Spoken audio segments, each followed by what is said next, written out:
Good morning. Nice to see you back again. Thank you. I see that you've gotten your bone density tests and your lab tests that we ordered. So what I'd like to do today is go over those results and see how we can use this information to take care of your osteoporosis. Well, I'm really anxious about all of this, you know. I hope nothing's wrong. You know, can you explain to me why I'm all about this? Because, you know, I only had a fall, and it was a really hard fall, but anyone can break a hip, and that's what I did. And yes, of course, you're absolutely right. Any of us could break a bone if we fall hard enough. But unfortunately, if your bones are weak from osteoporosis, you're much more likely to have a bone break than if your bones are stronger.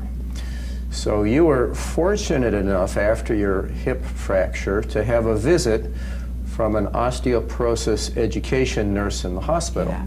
And she worked with a program called Fracture Liaison Service, or FLS. This was just started in the hospital about 1 year ago.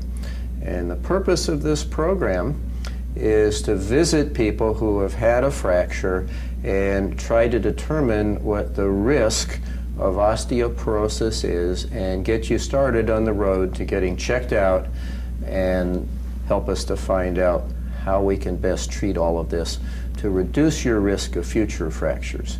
And we know that people who have had one fracture already, especially a hip fracture, are at very high risk for having more fractures. So the idea behind all of this is to help to keep you strong and independent and do our best to reduce the risk of having fractures in the future. oh, okay, but you know, I really don't like taking medications or anything like that. I don't blame you. I don't like to take medicine either. Most of us don't like to take medicine, and we'll do everything we can to take care of this without medicine, but sometimes medicines are necessary, and we fortunately have a wide choice of medications for osteoporosis that can make your bones stronger and less likely to break in the future. But first, let's talk about the results of your tests.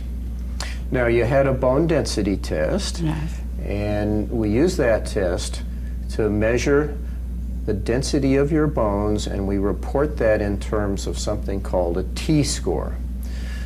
The lower the T-score, the weaker your bones and the greater the risk of breaking bones. You had a T-score in your spine that was minus 2.6. This represents a low number. When it's minus 2.5 or less, that's called osteoporosis, even if you've never had a fracture. Since you have a very low T-score and you've had a fracture, we call this severe osteoporosis. Oh dear. So this makes it all the more important that we do everything we can to reduce the future risk of fractures. And you might think of fractures as being something like a heart attack. When you have high cholesterol, you're at greater risk for having a heart attack, and when you have low bone density, you're at greater risk for having a bone attack, which is exactly what a fracture is.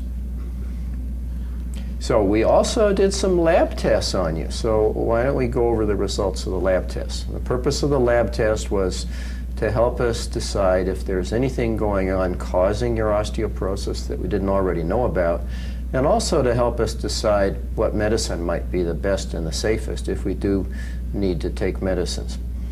Fortunately, your lab tests look very good. We checked your blood count, your calcium level, your phosphorus level. We checked proteins in your blood. We checked your kidney function, and all of that looked absolutely terrific, just like a teenager. But one thing was abnormal, and that's your vitamin D level. You had a low vitamin D level of 16. We like to see this up over 30. So we're going to call you as having vitamin D deficiency. And even before we can think about giving you a prescription medicine for osteoporosis, we need to work on correcting your vitamin D deficiency.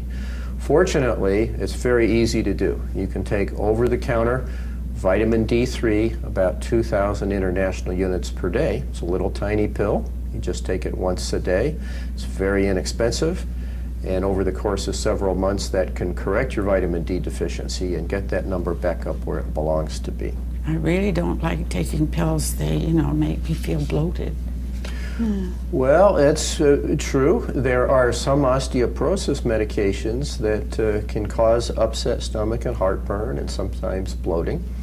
Fortunately, we have alternatives. Often we try taking the pills first because they're the least expensive, and often even people who have upset stomach from time to time are able to take those just fine. But if you're not able to take those for any reason or just don't want to take them, we have excellent options for treating things with injectable medications. In fact, we have one injection that's an IV infusion that's done just once a year.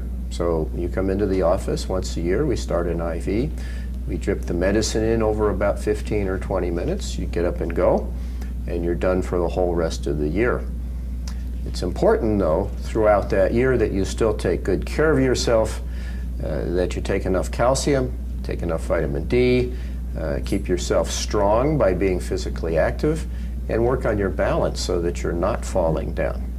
Also, we have another injectable medication that's very easy on the stomach, that's just a little shot in the arm, does not even involve an IV, and that's given once every 6 months. So both of these are very convenient and easy on the stomach. Yeah. Well, you mentioned dairy products, and they may really make me bloated and well, I just, don't like to take those. And, my sister, she took osteoporosis pills, and they rushed her to emergency, because she had such an upset stomach. And then also her dentist told her that osteoporosis drugs weren't good on her teeth. So I take good care of my teeth. I want them to be all right. Well, I'm glad you take good care of your teeth, and the best thing you can do to prevent problems with your teeth is to visit your dentist on a regular basis. Oh yes, I do that. Good dental hygiene. There is a very rare side effect that's been seen in some of the osteoporosis medicine that's called osteonecrosis of the jaw. It's very rare. What this means is that you have exposed bone in your jaw that lasts longer than 8 weeks. Usually this occurs after having a tooth extraction, but it's extraordinarily rare.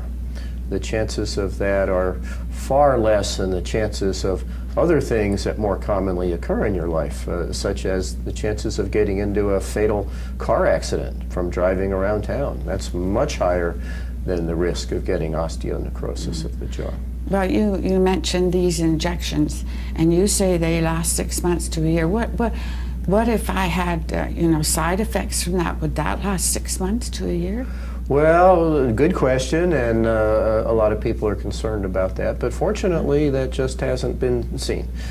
These medications are very well tolerated.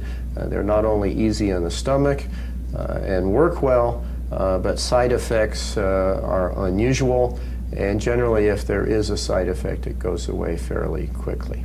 So you could always be allergic to a medication and develop a rash.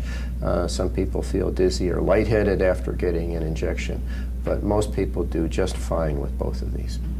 Well, I'll think about that, but I'd like to read up on it a little bit, Is there anything else that I should know or do? Well, a couple of things. What I'm going to do is give you some brochures with information about osteoporosis in general and about some of these injectable medications specifically, since you seem to be most interested in those. I want you to be well informed. I want you to feel comfortable with whatever treatment we go ahead with.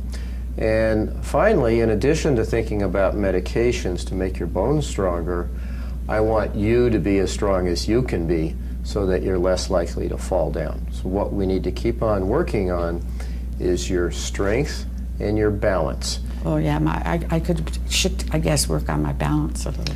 Sure, well there's some excellent activities that help with your balance, such as yoga, Tai Chi, and Pilates, for example, if you happen to like any of those. Sister and I did some Tai Chi at one time, and if it's good for her balance, maybe she would like to go with me and we could take up Tai Chi. But Wonderful. Do it together if you enjoy doing so it. I'll think about it, and I'll let you know in my next visit next week. Okay, we'll talk about it more next week, and I'd be happy to answer any more questions that you have at that time. Okay, thank you very much. Okay, bye-bye. Bye.